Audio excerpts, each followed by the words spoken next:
안녕하십니까. 문화적 심리적 통일연구소장 심리학자 심진섭입니다.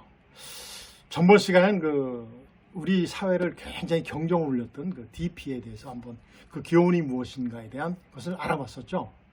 물론 제가 말씀드린 것은 미흡하지만은 그래도 정말 아주 많은 분들이 봐줬고 저한테 격려도 많이 해주셔서 대단히 고맙습니다. 한번 인사드리겠습니다. 대단히 고맙습니다. 자, 그래서 그 DP에 관련된 우리나라의 병력 제도에 대해서 말씀드리고 싶어서 그래요. 우리나라 병력 제도는 어떤 제도죠? 국민 개병제, 즉 징병제잖아요. 그죠? 징병제가 뭐냐면 국가가 국민을 대상으로 우리나라를 방위할 목적으로 강제로 군 복무를 부여하는 제도가 바로 뭐다? 징병제도. 이걸 법령에서 정해져 있어요. 그래가지고 몇 살이 되면 징병검사를 받아야 되고 대개 일정 기간 군에 가서 근무를 해야 된다. 우리는 몇 년이죠? 36개월, 30개월, 28개월 쭉쭉 줄다가 지금은 약 18개월 정도를 합니다. 18개월 정도. 그래도 18개월 동안 해요. 이것이 바로 이제 뭐다? 우리나라의 징병제도다. 그 징병제도의 장점도 있어요. 장점이 뭐냐면 전 사회계층에 대해서 똑같이 병력을 의무화시켰기 때문에 어떻다? 형평성이 있다. 그리고 모든 사람들을 징발을 할 수 있기 때문에 어떻다? 병력이 항상 확보할 수 있다. 상비군 유지에 아주 유용하다. 그리고 예비 전력 확보에 아주 중요한 역할을 담당하는 것이 바로 이제 징병제의 장점이기도 해요. 그렇지만 단점은 굉장히 많죠. 단점은 뭐가 있겠습니까, 여러분들? 어떤 게 단점이겠어요? 젊은 세대들의 행동이라든가 모든 자유를 제한하지 않습니까? 18개월 동안. 아니, 징병검사 할 때부터. 정말, 제가 우리 강단에 서 있을 때도 보면 군에 있는 1학년, 2학년, 그 친구들 되게 보면 군에 관계돼 있잖아요. 1학년, 되게 1학년들이죠. 그럼 굉장히 스트레스 받는 것 같아요. 그때서부터 해가지고 약 18개월 동안 어떻게 돼요? 징병검사서부터 군 입대 18개월 동안 어때요? 자유가 제한되잖아요. 정말 우리나라 장병들 뭐라 그래요? 군에 갈 때 오장육부 다 빼놓고 가서 수행하러 간다고 그러지 않습니까? 이런 것이 바로 자유되는 단점이 있죠. 그 다음에 18개월이다 보니까 어때요? 전투 기술을 숙달하는데 너무 짧아요. 기간이 짧습니다. 그리고 하고 싶어서 하는 것이 아니잖아요. 의무이기 때문에 하는 거잖아요. 그럼 이제 특수장비 운영 요원들의 특수장비는 굉장히 오랜 시간 숙련된 그런 것이 필요한데 그게 없어요. 보면 사수, 조수 이런 식으로 돼 있잖아요. 사수가 조수 가리키는 거죠.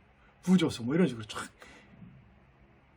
사수, 부사수, 조수 뭐 이런 식으로 쫙 내려가는 거 전부 다 가르쳐 주는데 그 제도가 이제는 참 어렵다. 어려운 것이 바로 그 특징이에요. 그래서 대개 보면 특수장비는 누가 다루고 있죠? 대개 이제 부사관들이 다룹니다. 보통 이제 장기화된 부사관들이 다루겠죠. 그리고 또한 이제 국가적으로 굉장히 마이너스 되는 것이 있죠. 뭐냐면 우리 젊은이들의 두뇌가 어때? 굉장히 뛰어나잖아요. 그 멋있는 시기에 군에서 18개월 동안 이렇게 잡아두는 것, 타 분야에 전환이 안 되는 것이 가장 그래요. 그리고 개인이 세상에 나와서 고등학교 졸업하고 나와서 전부 다 세상의 모든 것을 배워 나가는 시기에 자기 잠재 역량을 키울 수 있는 시간이 없어요. 그걸 약 18개월, 약 2년으로 보면 되죠. 2년 동안 딜레이 시키는 겁니다. 이런 것이 단점이에요. 그리고 이제 들어갔다면 어떻게 돼요? 또 군에 들어가면 비인간화잖아요. 비인간화되잖아요. 비인간되는 가능성이 있어요. 아니라고 해서 아무리 우겨도 우리나라의 징병제도, 세계 각국의 징병제도는 마찬가지입니다. 그 안에 가면 전부 다 비인권화됩니다. 인권이 없어져요. DP에서 나온 모든 그런 사항들, 이런 사항들보다 그 이상의 것들이 행해지는 것이 바로 뭐다? 징병제도의 단점들입니다. 그 모병제도는 어때요? 모병제도 뜻이 뭐죠? 아까도 제가 말씀드렸지 않습니까? 모병제도는 강제 징병하지 않고 자원하는 사람들만 받아서 하는 병력제도이죠. 물론 이제 거기서 이제 들어오게 하는 동기부여가 이제 뭐겠습니까? 돈이겠죠. 전 세계가 몇 나라죠? 한 200여 개국 되는데 그래도 어느 정도 군 체계까지 전부 다 갖춘 나라들이 꽤 있는데 한 150여 개국 되겠죠. 그 중에서 대개 공산권이라든가 후진국 빼놓고는 거의 다 모병제를 합니다. 모병제를 해요. 모병제의 장점이 뭐예요? 꼭 필요한 인원만 선발하다 보니까 어떻게 되겠습니까? 인재 활용해서 효율성이 보장되죠. 난 원해서 들어간 거 아닙니까? 원해서. 난 군인이 좋아.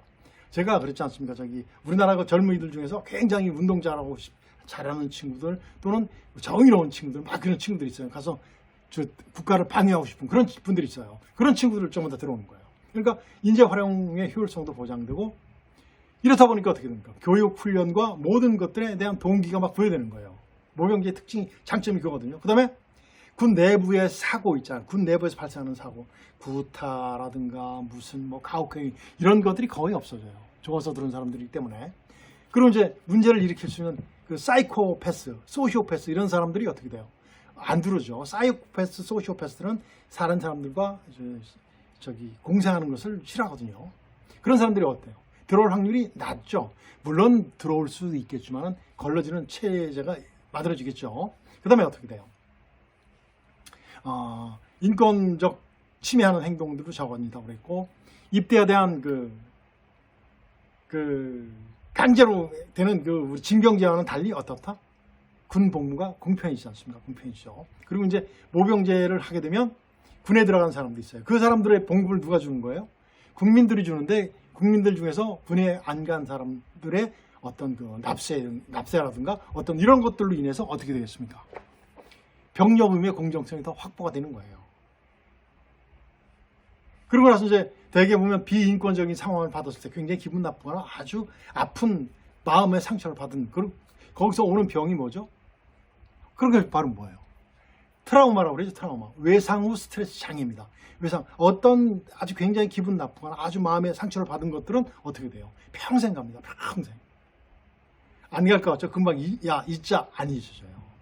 나이가 먹을수록 새록새록 나옵니다. 그리고 성격이 되게 이제 성숙해지는 분들은 그런 것들을 전부 다 이렇게 승화시킬 수 있는데, 성숙해지지 못할수록 어떻게 됩니까? 자꾸 자기가 당했던 것만 기억이 돼요. 이게 바로 뭐다? 우울증으로 가야 돼요. 트라우마가 되면 우울증화가 됩니다. 이런 것들이 어떻게 되겠어요? 그런 것을 앓고 있는 사람들이 적어지겠죠. 물론 이제 군에 대한 복지가 어떻게 되겠습니까? 지금보다 더 향상되겠죠. 인원도 더 지금의 몇만보다 몇십만보다 훨씬 한 3분의 1 수준도 안 될 겁니다. 그 정도면 충분히 되겠죠. 그러다 보니까 어떻게 돼요? 군을 첨단화시킬 수 있겠죠. 개개인한테 돌아가는 혜택도 많아지겠고, 이런 것들이 바로 그거예요. 그리고 이제 군에 대한, 군대 가기 싫어서 난 총을 안 잡고 하는 어떤 특정 종교와 같은 그런 모든 것들이 다 없어지겠죠. 이런 부조리가 없어지겠죠. 요즘 보십시오. 정치인들, 특히 이제 정치인들이 쉽게 우리 눈에 띄니까 그분들의 자녀들이 다 되게 어때요? 되게 이상한데 굉장히 특혜받는 그런 집단에 집어넣고서 아주 부모의 파워를 가지고 편하게 하지 않습니까? 다른 사람들 한테 굉장히 가혹한 하면서까지도 이런 것들이 없어지겠죠. 제가 정치인들 보면 대개 군대 안 갔다 온 사람들이 꽤 있어요. 우리나라에서 건드리면 안 될 것이 뭐죠? 군대죠, 군대. 자식을 군대 안 보냈다. 그럼 이제 대통령 안 됩니다. 절대 대통령 안 돼요.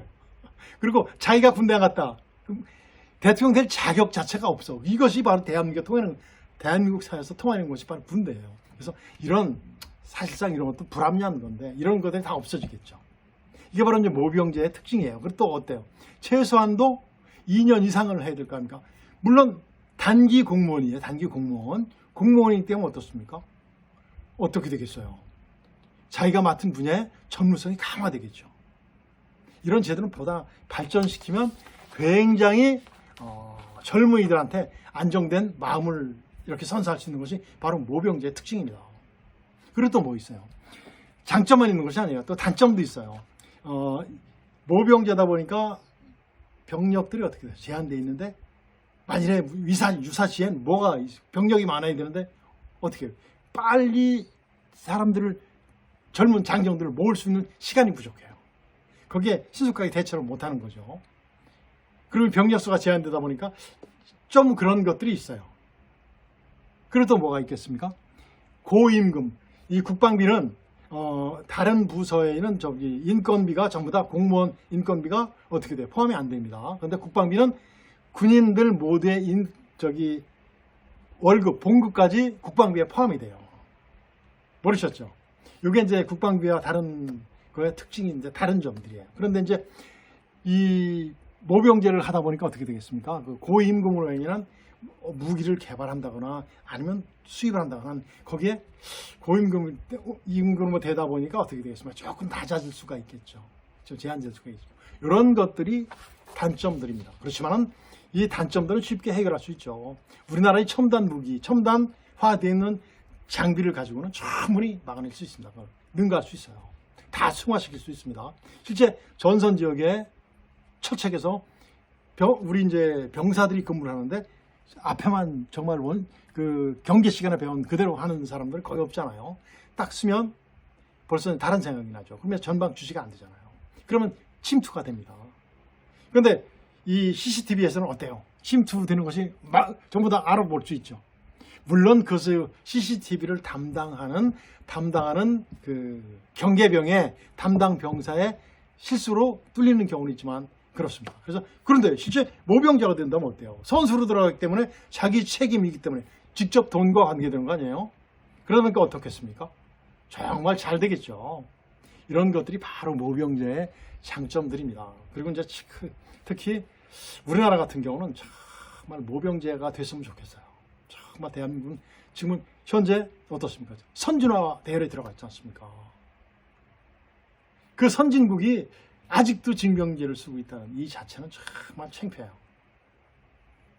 지금 대통령 예비 후보들이 많이 나와서 이제 얘기하는 과정에서도 되게 이제 군에 대해서 얘기하는 분들은 별로 못 봤어요. 왜? 군을 안 갔다 왔으니까. 아니면 대충 했거나 이런 사람들인데 보면 그 중에서 몇 분은 또 모병제를 말씀하시는 분들이 있더라고요.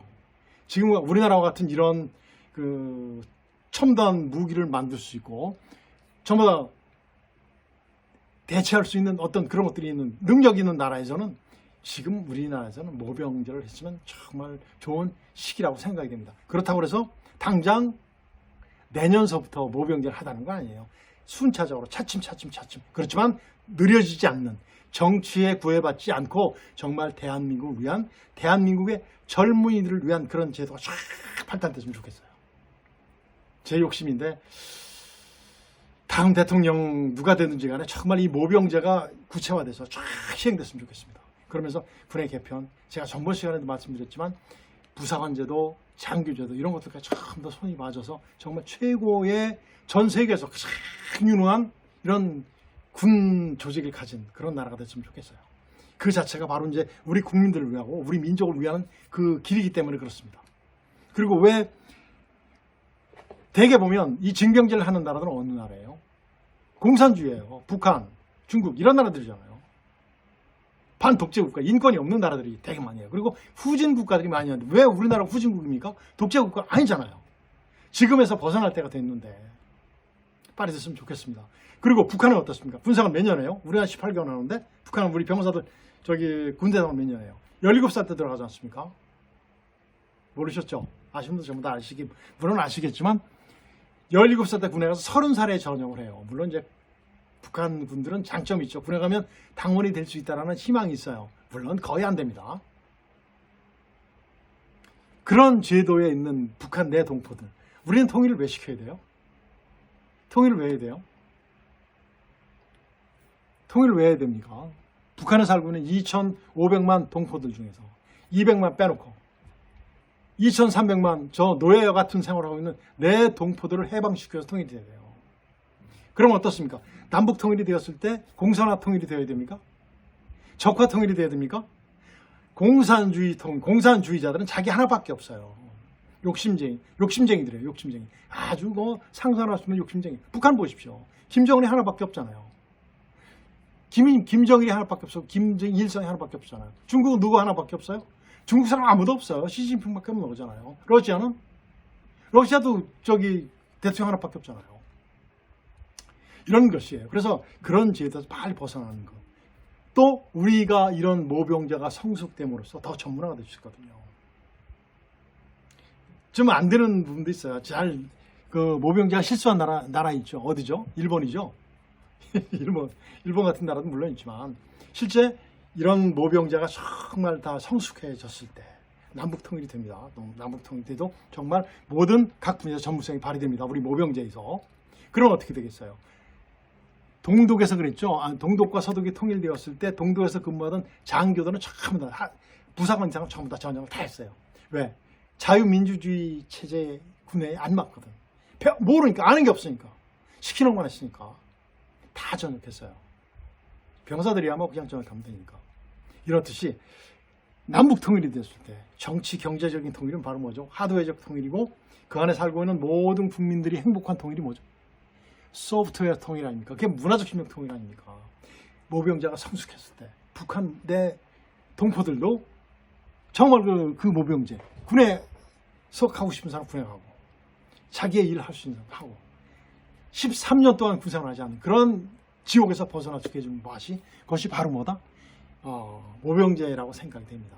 그래서 오늘은 제가 군에 있을 때 또는 사회에서 그런 뉴스를 접한 아주 DP에서 나오는 그런 아주 굉장히 가슴 아픈 안타까운 뉴스를 접할 때 저런 것들이 좀 언제나 없어질까 라는 생각에서 오늘은 왜 모병제가 지금 현 시점에서 필요한가, 그렇다고 당장 되는 건 아니다. 그렇지만 빨리 해야 된다. 시작해야 된다. 시작이 벌써 반 아닙니까?